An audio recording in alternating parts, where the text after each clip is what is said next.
Now, Sports Talk with Brodes. Here's Hunter Brody.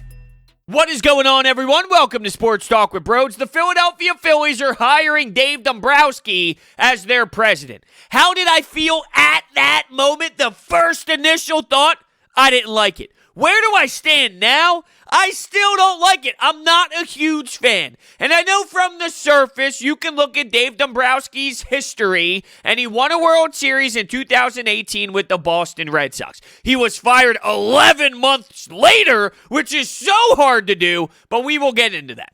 He won in 1997 with the Miami Marlins. He went to 2 World Series with the Detroit Tigers. So he has had success. He does it in a unique way. He blows up the entire organization afterwards. It turns into a complete mess, but he does show that he knows something. He has made solid moves. Now, he's made a ton of bad ones as well, but he has done things right to give him the credit that he deserves. Now, I'm also going to knock him for his flaws, but let's be realistic. Teams have succeeded when he was the one making the moves.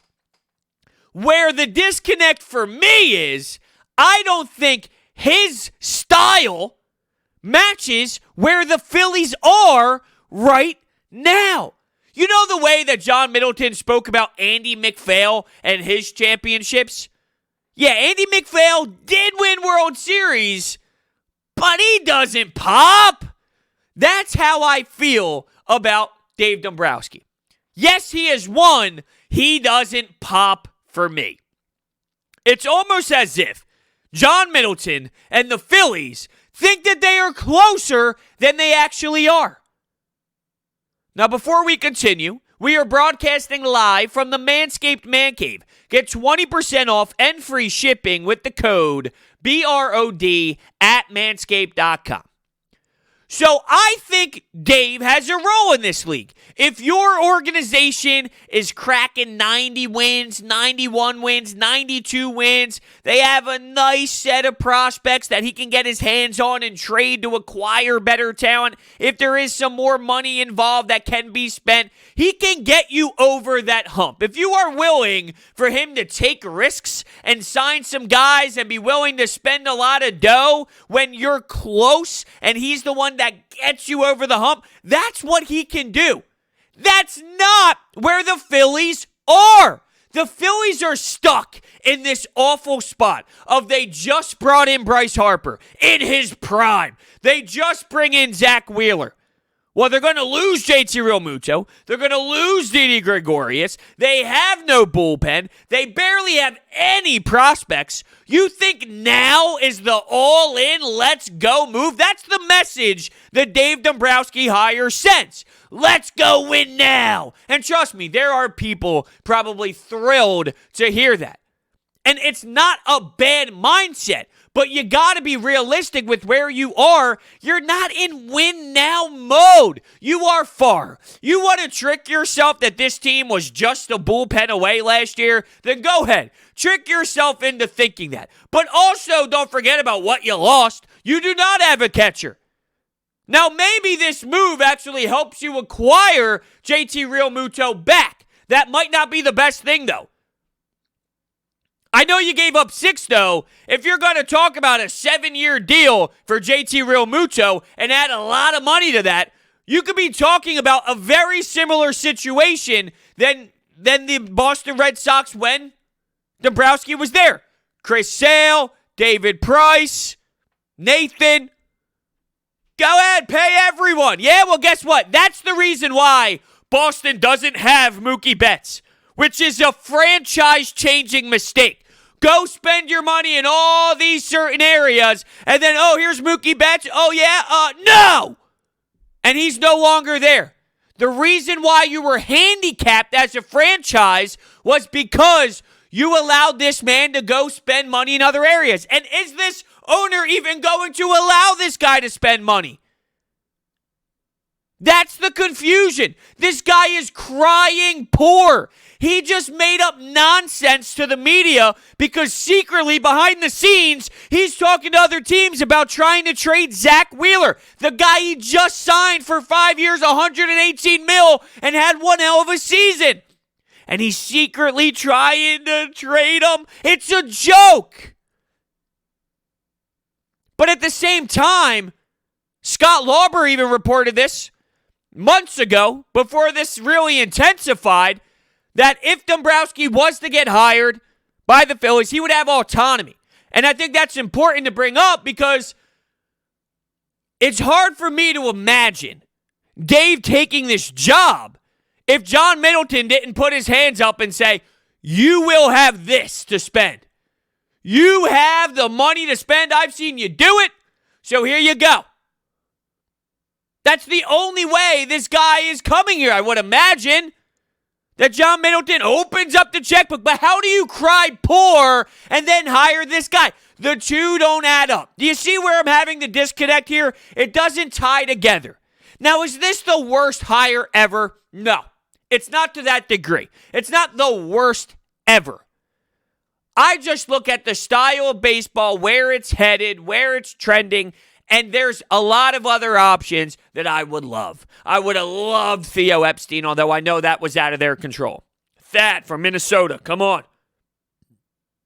You also have Neander. You know I've been screaming about him for a long damn time. I watch Tampa. I know what they do with limited resources, and they win, and they win, and they win. Now, they might not be winning championships, but for their market, what they do in that division, let's go.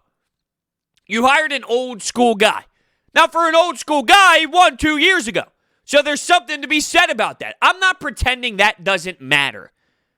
I just feel they're forcing this win now mode type of move. They're not there. The Braves are there. The Mets are probably going to be there. The way that they seem to have their head on straight. Give them a little bit of time and boom. Now, this is definitely interesting because some love it. Really, some fans love it. Now, to the eye, to the broad picture of this is what the guy has done, you look at the accolades and you can convince yourself that this is an outstanding move. But when you dive deeper, you peel back the layers, and you add context to everything he does, there's some major red flags for me as well. A lot. And no one's perfect. You're not going to bat 1,000 when making moves. But Miguel Cabrera's contract, you did a great job by getting him. Look what happened. And this organization has been destroyed, depleted, 100 lost seasons all over the place. Is this better than Andy McPhail? Absolutely. Long term, though, I'm a little nervous. Now, Matt Gelb of The Athletic said that it's clear that this is not a quick fix. Well, with Detroit, there was a period of time where he built it up to what it was. So if you want to view that part of his career, that should leave you intrigued that if they approach this slow, if they approach this the right way, well, maybe they can get back on track. A big debate I'm hearing is, why are people so fed up about prospects? You don't need prospects. You need legit MLB players. And I'm someone who thinks this organization needs to build within right now. They might not want to admit it because of the money they spent on Bryce and what part of his career he's in right in the mid-20s. That's the beautiness of a professional athlete. So based off of that, it's a tough message to say, hey, we got to get prospects. But you put yourself here. This is the debacle that Matt Klentak and Andy McPhail left you. By the way, remember Andy McPhail? He's a World Series type guy. Just don't forget that John Middleton wants you to know. Be aware. So when you start throwing around World Series titles, it's not always automatic, boom, this is going to work.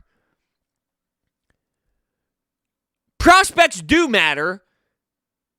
And I understand why people say, go out and get your proven players.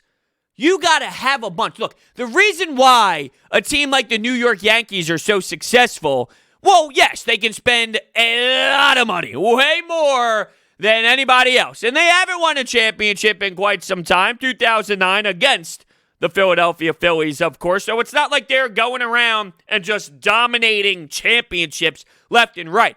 But the reason why they're able to do what they do on top of just the money spending part of things is because they have a system that constantly refreshes talent. You can pull guys up and they can play. Non-stop minor league prospects. They draft, they develop. They draft, they develop. So then when you do want to make a move, when you do want to acquire talent, you could package players up, acquire who you want in the trade, and then you have more because it is nonstop. It's just a cycle. When you're the Phillies, one, you don't have anything right now. You don't. You have Stott, Abel, and Spencer Howard. Those three are movable to me, but you don't have legit prospects where you're going to get much in return. And let's say he eventually moves on from those three prospects. At that point, what do you have? You need to have some sort of substance in your farm system, or else you are really going to be screwed. You can't just buy everything. Buying everything is not a recipe for success. And right now, because of what you did over the last 5 seasons, you are not in a position where you have any sort of substance. You don't need to have the best minor league system in the entire world, but it can't be this piss poor. And one of the flaws in this guy is he gets rid of everyone. So right now, where I believe what you need to do is get something going minor league system-wise, his mindset is, let's get rid of them and get all these pro players in Phillies pinstripes. But to me, one, you're not going to get much. And two, whatever you do get, add it to what you have.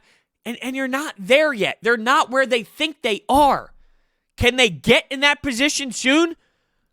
They do have some pieces. It's not like every player on their roster is abysmal. But at the same time, when you look at this current division as well, you're talking 4th, 3rd, in that range, if not 5th. If we want to be true to ourselves, if not 5th. Now, the Mets haven't turned it around completely yet, but I feel great about what they're doing. I wonder if JT Realmuto is going to be signed here, though. I do think that topic is going to be renewed. James McCann, Angels, Mets, fighting for him.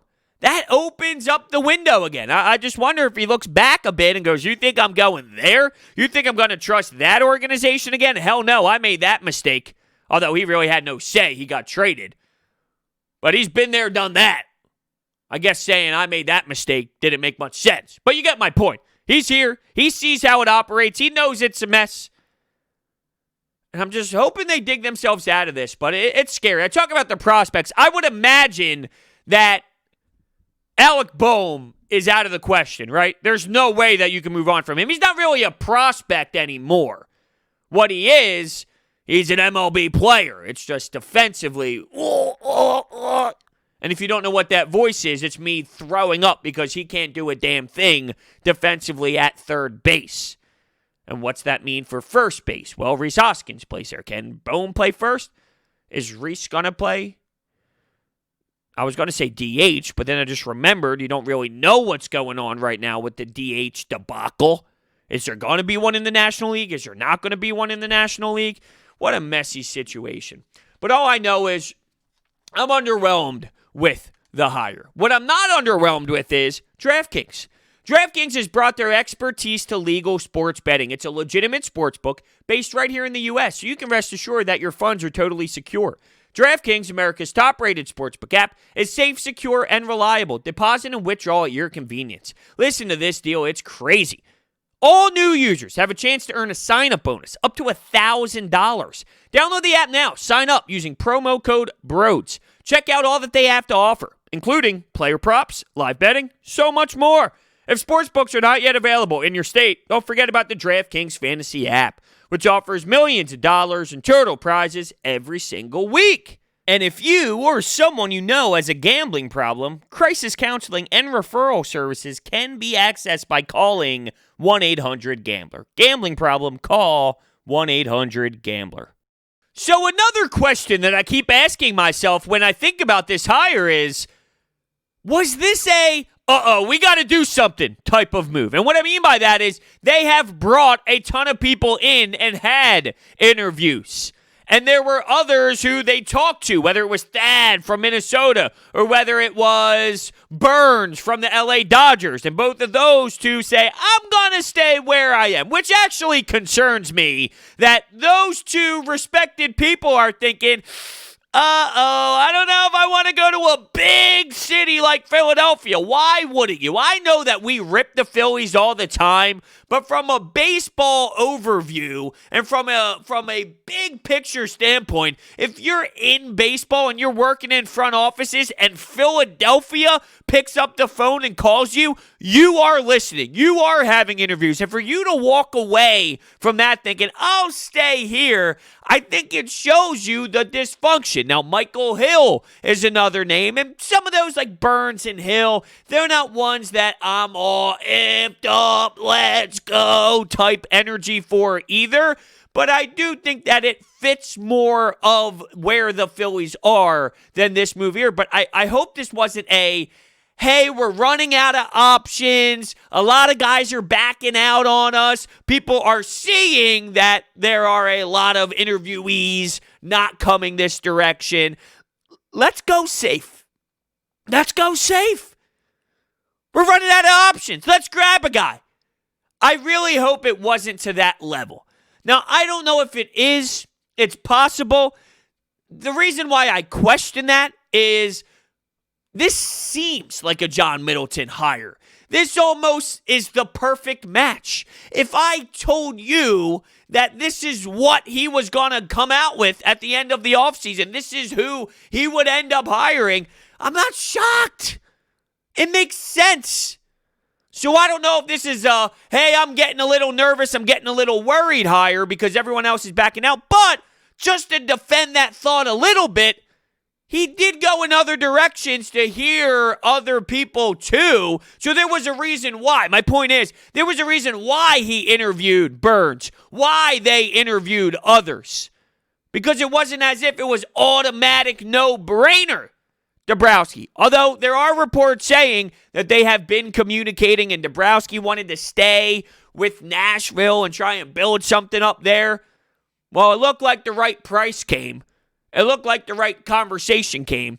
But that's a microcosm of what this guy is. He just picked up and left with this whole Nashville situation, and he picks up and leaves in Boston. Well, he got canned, but every spot he's in, he's there, he does what he does, and then he leaves it destroyed. He picks up, he walks away, he moves out of town, and leaves it in the dust with nothing there at all. So him leaving Nashville, it's just a microcosm of what he is and how he operates. Now, I've been on the record saying, as bad as this Eagles has been, this Eagles season, if you told me I get a championship and you got to live through 5, 6, 7 years of bad product, it's that hard to win a championship. You can see that now, right? I mean, you win the Super Bowl and now you're this. That's how awesome that moment is. So if you tell me I get one, I'm taking it. Same logic applies here. This guy is, hey, we're winning a championship, but if we don't, good luck. The Detroit Tigers, good luck. He got them there, and they're still trying to get out of that funk. They're still trying to rebuild things in Detroit because of the sloppiness involved. So if you're willing to take that risk, go ahead. I just don't think they're ready for it yet. And in long term, they're going to butcher this even more. There's a reason, right? I was going to say, you're going to see why this franchise is one of the worst franchises in sports, one of the most historic when it comes to losing games. You're going to see why. They don't recognize where they are right now. And they made these moves thinking that they were closer than what they really were. And 2 years ago, it did feel that way, didn't it? When you made the signing, when you watched spring training, the first at-bat for Bryce Harper. Remember he got hit by a pitch, too? I was fuming. I was disgusted. I was ready to start throwing at my TV, hoping I could hit the pitcher. So I was getting pissed off. But it was so meaningful. I was so into it. Spring training just for Bryce Harper. Must-watch TV. There was that joy. There was that entertainment. I don't know if I'm going to have that again just because Dombrowski is now running the show. Is John Middleton going to allow this guy to spend a bunch of money past the luxury tax? Highly doubt it. Highly doubt it. Matt Klentak spent money. Matt Klentak spent money up to the luxury tax. The problem, though, is he spent it on the wrong people. So there are a lot pissed off saying, hey, well, at least you got a guy who's willing to spend. And if John Middleton's willing to spend, you got a guy who can do it. Yes and no. Of course, it helps when he's willing to spend. It would be nice to go over the luxury tax, but if that's the threshold, if that's the limit he's going to give you, you're going to be in a little bit of a rut. If you don't have prospects, that's where the financial issues come into play and where the prospects matter. For the people who say prospects don't, you have them under where you need them to be under. And that's with the dough, with the cash. They give you that financial stability. Does that even make sense? They don't give you financial stability. They give you, well, the organization is more financial options.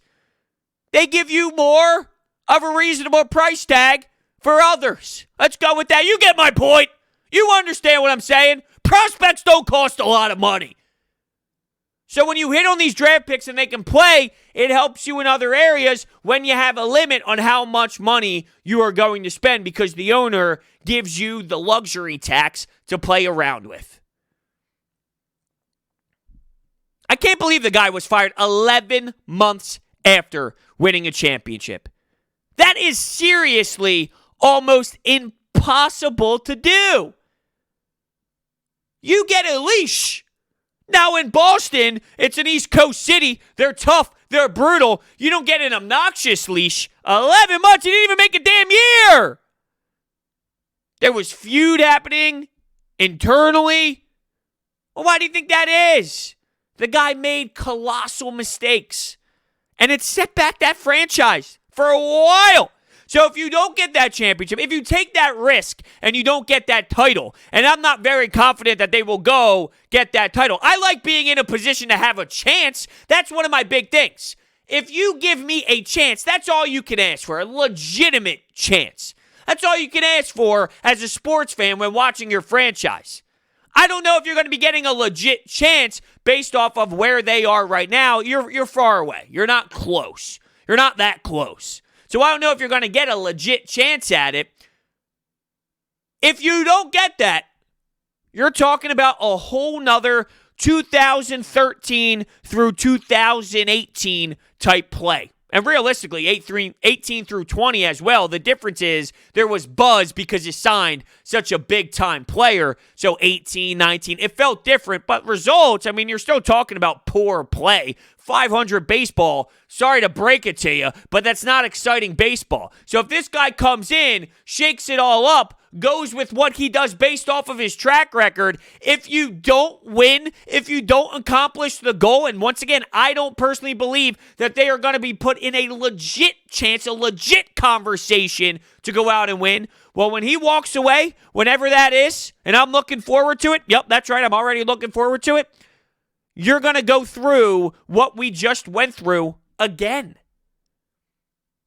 And if I'm owning this thing, I'm going in a completely different way. Seriously. Now, you can't go full rebuild. You don't sign Bryce Harper and go full rebuild. But if you take a step back, but it's better long-term in a 2-year window, 3-year window, that might be your best option. And they have nothing right now. They're going to try and patch it up. That doesn't work like that. Good organizations don't just patch things up and then go win. Oh, did I just say good organizations? It's crazy to think about that 08 run, knowing that all this organization does is lose and lose and lose. Go look at their losses. I promise you, you won't be smiling. Go look at how many losses the Philadelphia Phillies have. It's a disgrace. That 08 run, 09, 2010, 2011, that stretch, God bless them. Pat Gillick. Fun times. Now, Pat Gillick won. Andy McPhail won. 2 different results. I just want to be clear. The guy has had success. He has won. Face value, he has won. He has miserably destroyed franchises as well. And look, people who like the move have made this argument. And I think it's fair. This organization is destroyed anyway. So if you have a guy that can maybe do something a little bit to create spark, and the result is it's a dumpster fire, well, you're getting the dumpster fire nonstop anyway. Yes, but to counter, if you hired a new aged baseball guy that is in the era of 2020, maybe it doesn't turn into the dumpster fire, and you can turn into the Rays who compete nonstop. With their limited resources, all they do is compete in that division. Now, they have down years. They don't go to the championship every year, the World Series like they did this year. But for them to be involved with the Yankees and the Red Sox, and for them to have the success that they do, it's pretty damn impressive. And think about what you can do in a market size like Philadelphia with that type of money to spend. It's crazy. So that's the direction I would have went with. I would have went with more of a, let's go with the masterminds. And I know that's what Matt Klentak was supposed to be. He's this, not Harvard, he went to Dartmouth. He's this Dartmouth grad. He's this Ivy League guy. Well, there's a lot of other great, smart young guys who are doing phenomenal around baseball, even though Matt Klentak didn't work. I like that direction. I want to go with what is succeeding in this era. And yeah, 2 years ago we won a championship. But I'm not in on it. I'm not in on it to that degree. I'm not writing it off completely. I just don't see the fit. I don't see them being where they actually are. Where they are mentally is not where they are physically. John Middleton emotionally sees this team as close to contending when it's not. Now, it's not a 100-loss team like we've seen out of the Baltimore Orioles when Manny Machado was playing there, going through 100-loss seasons. It's not all the way to the ground.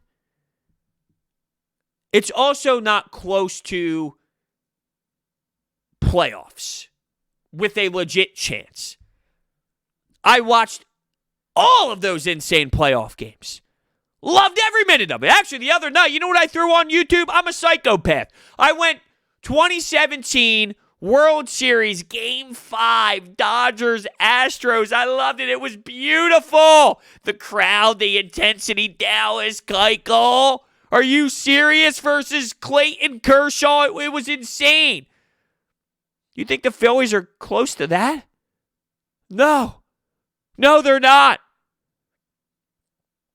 How about this pitching staff? Seriously, who's gonna do something in this pitching rotation besides Wheeler, if he's even still on the team, and Aaron Nola? Dude, that statement about Babe Ruth, I lose sleep over it. This is the era of horrendous quotes. If we don't, we don't. Stupid money. Who's going to uproot in the middle of a pandemic while all these other MLB teams are acquiring who they want to acquire? The Babe Ruth one. I wouldn't trade Zach Wheeler for Babe Ruth. Come on! How dumb of a statement. And naturally, I hear a lot of people talking about it and going, who would trade for a dead guy? I never went dead guy. My mind never went dead guy. I always thought the actual player Babe Ruth. And this dude is seriously saying that he would never trade Zach Wheeler for the player Babe Ruth. How stupid is that comment? Babe Ruth? You want to trade Zach Wheeler for Babe Ruth? Now, clearly, that statement is irrelevant. But it just shows how this dude is clueless. How he's a nut job. It's the worst. Seriously, I think he's worse than Doug Peterson. And I know when I hear Doug Peterson speak in those hot moments, I say, wow, this guy's worse than John Middleton. So I flip-flop based on who said the dumbest thing last. Although technically Doug Peterson said the dumbest thing last because this Babe Ruth comment was a little bit ago, a couple days back, a week ago or so. And Doug speaks a couple times a week over the last week. You got my point, though. They're both just horrendous. And I'm a little nervous for this. You know, they're going to hire a GM, but it's not going to be truly him. You have Dombrowski being the guy. He's the face of the moves. So the GM comes in, he comes underneath of him. The guy who finishes the job and makes the decisions is Dave Dombrowski. And it just felt like a John Middleton hire the whole way. And I'd be lying if I said I was super excited about it. The Marlins win, impressive. Had success with the Expos. Had success with 2018 Red Sox, but you can't just look at what happened with Mookie Betts and not factor that into devastation. You got Verdugo back. Cool. You lost Mookie Betts. And think about when you're putting together a roster and Mookie Betts was getting paid what he was getting paid in 2018. And think about the production that he gave that squad throughout the World Series, throughout the playoffs, throughout the season. He was insane. He was playing unreal. And think about the luxury tax and money being spent when Mookie Betts is on that type of deal at the time. Makes it a lot easier. You don't have that type of production. Why? Because you don't have prospects. Mookie Betts was a prospect, people. That's how this works. That's why prospects do matter. And that's why I think you got to dig deep a bit internally. You got to build some sort of system. You just have to. And I don't think they're going to with this guy, and I think it's going to be a big mistake. What's not a mistake is going to Orbit Energy and Power. If you're looking to upgrade your home, there's no denying that Orbit Energy and Power does the best work, specifically solar. If you're looking for solar, with over 20 years of experience in the industry, they are home to your experts in residential and commercial solar projects. They are dedicated to making sure your project is completed easily and properly by using high-quality materials and trained professionals to get the job done right. Their solar program eliminates your electric bill completely. $0 electric bill. That's insane. They also provide water purification systems, backup energy services, battery storage, and more. So check out their information and the phone number. It's all down below. Everything's all bad news every time I speak, I feel. The Sixers have some entertainment going on right now, but it's just training camp and everyone's giving you a coach and player speak, so you're getting sucked into it. With the Phillies, it's been a mess. With the Eagles, it's been a mess. It's just been brutal doing this, you know? And don't get me wrong, I enjoy voicing my frustration, and this microphone here is what allows me to rant and to discuss these teams, and it's a blessing that I get to do this every single day as my job. It really is. It's a dream come true. But when it's always negative, and it's always that constant, brutal, terrible feelings, it takes a toll out on you. You know, sports, it's emotional, it's passionate, it's great, but when it's bad, it puts you down. I don't want to be down. You want to surround yourself with positives. But sadly, you can't get away from some of this stuff. So we'll see how it all shapes up. I'm not saying it's a 100% no doubt definite failure, but I don't give it a lot of excitement. I just don't, and that's me personally. But it is intriguing because you do feel that some of the fan base is very excited. I think face value, you can be excited. When you dive a bit deeper, you can be concerned, and then you look at where they are. I don't see the relationship between his motto and where they really are. I can see the relationship between his motto and where John Middleton thinks the team is, which is why this is no surprise. This is a John Middleton hire to a T. But if I want to see the right production, I want to see them get on the right track, well, that's where I'm having the issue trying to digest this. I don't think long-term this is the best route to go. So thank you all so much for listening, and I will see you next time.